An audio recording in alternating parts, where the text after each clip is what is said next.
जय हिंद दोस्तों, स्वागत है एक बार फिर से आप सभी का आपके अपने YouTube channel mission top science classes में। दोस्तों, इससे पिछले लेक्चर में हम आपको दिल्ली सल्तनत के अधीन कितने वंशों ने शासन किया और उनके शासक कौन कौन हैं, तो उनको आपको एक ट्रिक के माध्यम से हम आपको पूरी तरीके से समझा चुके हैं। और यदि आप लोग उस वीडियो को नहीं देखे हैं तो पहले आप देख लीजिए उस वीडियो को, क्योंकि आपको उस वीडियो को देखने के बाद ही यहाँ तक आपको अच्छी तरीके से समझ में आएगा।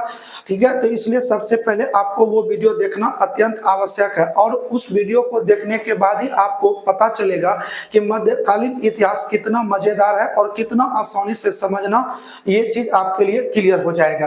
तो देखिए, सबसे पहले अगर हम लोग इस वीडियो में बात करेंगे तो गुलाम वंश के बारे में। देखिए, गुलाम वंश है क्या, तो इसके बारे में आज हम लोग इस वीडियो में कवर करेंगे।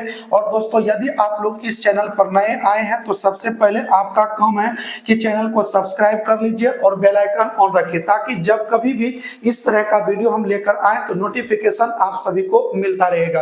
तो देखिए, हमारा टाइमिंग है डेली आप लोग हमारे साथ 6:30 बजे जो है जुड़ सकते हैं सुबह में। यहाँ हम आपको ऑल सब्जेक्ट जो भी आप पढ़ना चाहते हैं, चाहे साइंस हो या आर्ट पेपर हो या मैथ हो, रीजनिंग हो, कोई भी सब्जेक्ट यदि आप पढ़ना चाहते हैं तो आपको यहाँ पर इस चैनल पर बिल्कुल आपको फ्री में मिल जाएगा। और अगर हम लोग बात करें कि अगर ये वीडियो आप देख रहे हो तो एसएससी, बीपीएससी 71, एसएससी या अदर एग्जाम की भी आप तैयारी कर रहे हो तो वहां भी आपको ये काफी हेल्पफुल हो जाएगा ये। तो आइए हम लोग सबसे पहले गुलाम वंश को समझते हैं। देखिए, गुलाम वंश की शुरुआत कब से होती है, आप सभी को याद होगा कि मोहम्मद गौरी जो था, मोहम्मद गौरी जब यहाँ पर चंदावर का युद्ध इन्होंने जीता है।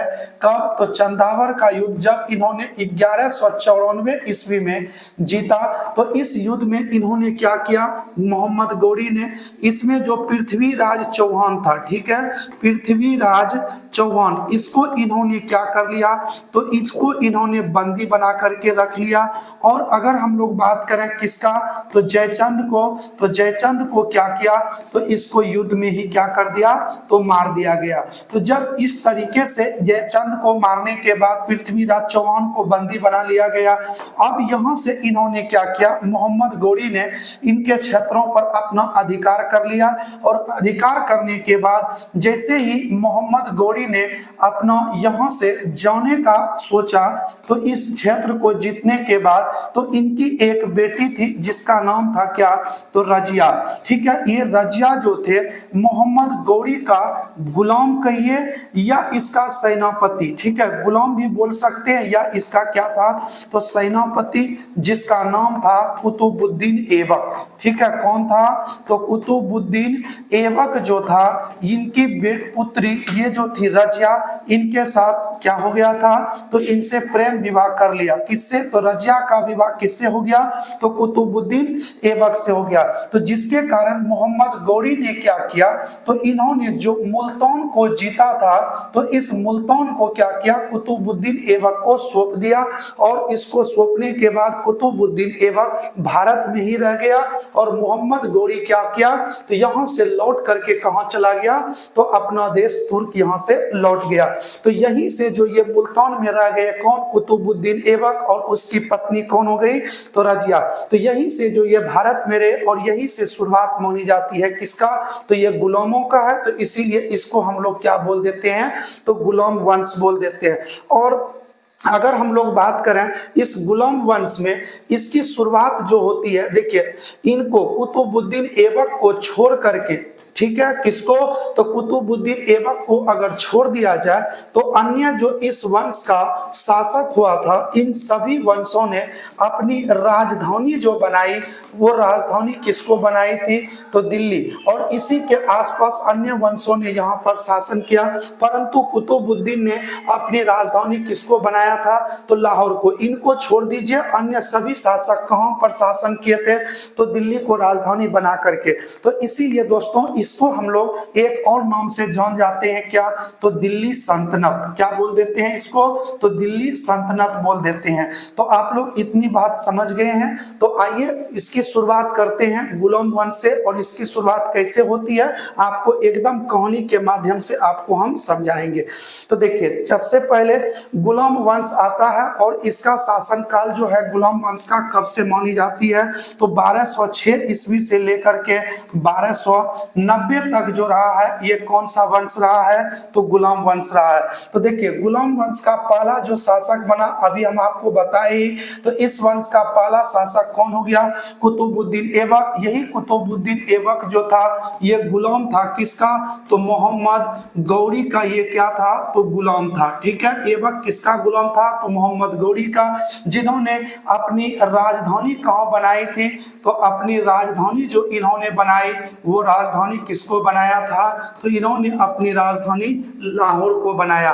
ठीक है, देखिए, ये जो कुतुबुद्दीन ऐबक थे, ये कुछ अलग स्वभाव प्रवृत्ति के लोग थे। ये सबसे पहले गरीबों की मदद बहुत अधिक करते थे। ठीक है, किसकी मदद? तो गरीबों की मदद करने के कारण कुतुबुद्दीन ऐबक को हातिम कहा जाता था। ठीक है, और ये लाखों रुपये क्या करते थे? दान दिया करते थे। लाखों लाख लोगों में क्या करते थे? तो बांट देते थे। तो इस वजह से इसे लाख बख्श के नाम से भी जाना जाता था। और जानते हैं, तो कुतुबुद्दीन ऐबक यही वो व्यक्ति है जिसको कि पूरा का पूरा कुरान ही याद था। ठीक है, इसी वजह से पूरा कुरान याद होने के कारण इसे कुरान खान के भी नाम से इसे जाना जाता है। ठीक है, तो कुरान की पूरा याद होने के कारण इसे किस नाम से जानते हैं? तो कुरान खान के भी नाम से जानते हैं। तो इस लाइन को याद रखिएगा, गरीबों की मदद करने के कारण हातिम, लाखों दान करने के कारण इसे लाख बख्श के नाम से, और पूरा कुरान याद होने के कारण इसे कुरान खान के नाम से भी जानते हैं। ठीक है, तो देखिए, इसके बाद अगर हम लोग बात करें, ये कुतुबुद्दीन ऐबक, इसके जो थे गुरु और इसके सेनापति, दोनों में नाम कुछ मिलता जुलता है, इसीलिए हम दोनों को अलग अलग कर दिए हैं। देखिए, कुतुबुद्दीन ऐबक के जो गुरु थे, इसका नाम था क्या? बख्तियार काकी। याद रखिएगा, कुतुबुद्दीन ऐबक के गुरु कौन थे? बख्तियार काकी। और इसके सेनापति का नाम क्या था? तो बख्तियार खिलजी। ठीक है, दोनों में याद रखिएगा, अगर काकी है तो गुरु है, और खिलजी है तो वो इसका क्या है? सेनापति है। पहले हम इसके गुरु के बारे में जान लेते हैं। देखिए, कुतुबुद्दीन ऐबक अपने गुरु की याद में क्या बनवाया था? कुतुब मीनार। क्या बनवाया था? तो कुतुब मीनार। और इन्होंने मात्र एक ही महल बनवा पाया था, कि इस एक महल को पूरा होते होते जो था, कुतुबुद्दीन ऐबक का क्या हो गया था? तो चौगन खेलते समय, ठीक है, याद रखिएगा, चौगन खेलते समय इसकी क्या हो गई थी? तो घोड़े से गिर करके इसकी मृत्यु हो गई थी। घोड़े से गिर करके कुतुबुद्दीन ऐबक की क्या हो गई? तो मृत्यु हो गई। और ये कब इनकी मृत्यु हो गई थी? तो 1210 ईस्वी में कुतुबुद्दीन ऐबक की, ठीक है, क्या हो गई? तो मृत्यु हो गई। और उस समय कुतुब मीनार जो था, केवल कितना महल का बन पाया था? तो केवल एक महल का बन पाया था। ठीक है, तो याद रखिएगा कि कुतुब मीनार किसने बनवाया था? तो कुतुबुद्दीन ऐबक ने। क्या उन्होंने अपने लिए बनवाया था? बिल्कुल नहीं, वो अपने गुरु की याद में कुतुब मीनार का निर्माण कर रहा था, जिसके गुरु का नाम क्या था? तो बख्तियार काकी। और इसके समय मात्र एक महल ही बना था, कि चौगन खेलते समय घोड़े से गिर करके इसकी क्या हो गई? मृत्यु। आप लोग पोलो गेम का नाम सुने होंगे, वही पोलो गेम है जो कि घोड़े पर सवार होकर के खेला जाता है। तो उसी से गिरकर इसकी क्या हो गई? मृत्यु हो गई।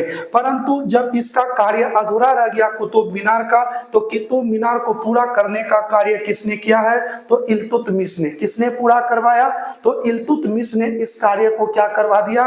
तो कुतुब मीनार को पूरा कर दिया। लेकिन आने वाला समय में क्या था, कि इनसे बिजली वगैरह गिरने से यह काफी क्या हो गया था? क्षतिग्रस्त हो गया था। और इसकी मरम्मत जो था बाद में किसने करवाया था? फिरोज शाह तुगलक ने। ठीक है, तो याद रखिएगा, तो ये जो था कुतुब मीनार, इसकी मरम्मत किसने करवाई थी? फिरोज शाह तुगलक ने, जो बिजली गिरने से क्षतिग्रस्त हो गया था। ठीक है, अगर आप लोग को यहां तक क्लियर हो गया तो हम लोग आगे की ओर बढ़े। चलिए, तो यहाँ तक आप लोगों को अच्छी तरीके से समझ में आ गया होगा। तो आगे हम लोग बढ़ते हैं। देखिए, कुतुबुद्दीन ऐबक जो थे, इन्होंने प्रमुख रूप से कुछ चीजें बनवाई थी और उनको आपको याद रखना एग्जाम में पूछा जाता है। देखिए, अजमेर में इन्होंने क्या बनवाया था, तो 2.5 दिन का झोपड़ा।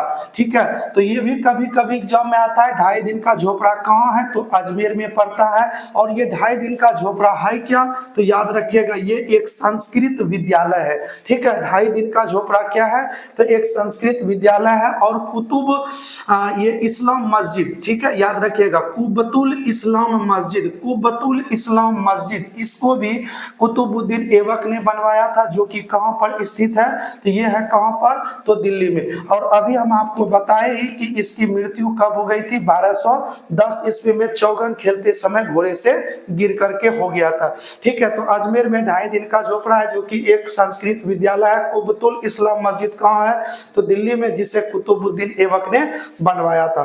तो इतनी बातें आपको याद रखनी है। आइए इसके सेनापति के बारे में हम लोग थोड़ा सा जान लेते हैं कि इसके सेनापति ने भारत में क्या क्या अपना कारनामा दिखाया, इसको जानते हैं।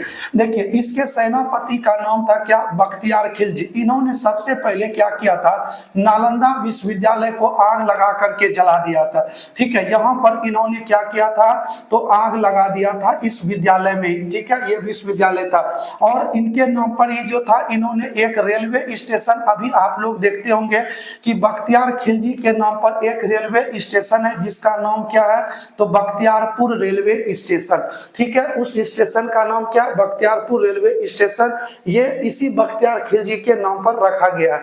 ठीक है, और इन्होंने एक शहर बसाया था, जिसका नाम क्या था, तो बिहार शरीफ। ठीक है, तो इसको भी याद रखिएगा कि बिहार शरीफ शहर को किसने बसाया था, तो इसे बसाया था बख्तियार खिलजी ने।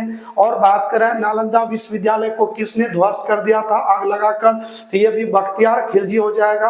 और इसी के नाम पर बख्तियारपुर एक रेलवे स्टेशन भी है। ठीक है, तो ये था दोस्तों कुतुबुद्दीन ऐबक के बारे में प्रमुख बातें। और देखिए, यहाँ पर जब इसकी मृत्यु हो जाती है गुलाम वंश में, तो इसके बाद अगला शासक कौन होता है, तो आराम शाह होता है। वो लगभग 7 से 8 महीने तक शासन करता है, और वो उतना जो है शक्तिशाली शासक भी नहीं था।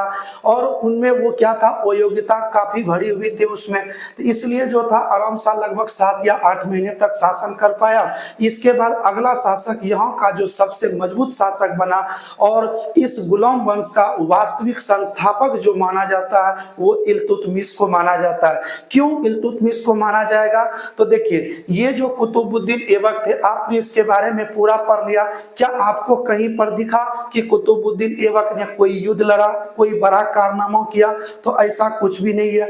दूसरी बात है कि देखिए, जो भी इस वंश में शासक होंगे दिल्ली सल्तनत के अधीन, तो उनको क्या करना पड़ता था, एक शाही फरमान लेना पड़ता था, जिसको कि खिलत बोलते हैं। ठीक है, या उसको सनद पत्र बोलते हैं, जो कि ईरान के शासक से लेना पड़ता था। और जिनके पास वो पत्र होता था, सनद पत्र, तो वही असली शासक कहलाता था उस समय। लेकिन कुतुबुद्दीन ऐबक ने ऐसा कुछ प्रमाण नहीं लिया था, इस वजह से इसको वास्तविक संस्थापक गुलाम वंश का नहीं माना जाता है। परंतु इस वंश का पहला अगर शासक पूछे, तो आपको कुतुबुद्दीन ऐबक टिक करना है। परंतु यदि पूछे कि गुलाम वंश का वास्तविक संस्थापक कौन था, तो आपको क्या टिक करना है, तो वो था इल्तुतमिश, जो कि आपको नेक्स्ट वीडियो में हम इसके बारे में आपको पूरी जानकारी देंगे। तो आप लोगों को यदि इसके बारे में पूरा समझ में आ गया होगा, तो दोस्तों इसको आप लोग अच्छी तरीके से एक बार स्क्रीनशॉट ले लीजिए, ताकि आपको क्या करना है, अपने कॉपी में नोटबुक इसका बना लेना है, और आगामी एग्जाम जो भी आपके सामने हो, उसका तैयारी आप अच्छे से कर पाओ। ठीक है, तो एक बार आप लोग इसका स्क्रीनशॉट मार लीजिए। ठीक है, तो चलिए, तो दोस्तों आप लोगों को यदि ये वीडियो पसंद आया होगा, तो दोस्तों आप लोग चैनल को सब्सक्राइब कर लीजिए और एक लाइक अवश्य कर दीजिए, ताकि जब भी हम इस तरह का वीडियो लेकर के आए, तो नोटिफिकेशन आप लोगों तक पहुंचता रहे। तो चलिए, मिलते हैं नेक्स्ट क्लास में, तब तक के लिए दीजिए इजाजत। जय हिंद दोस्तों।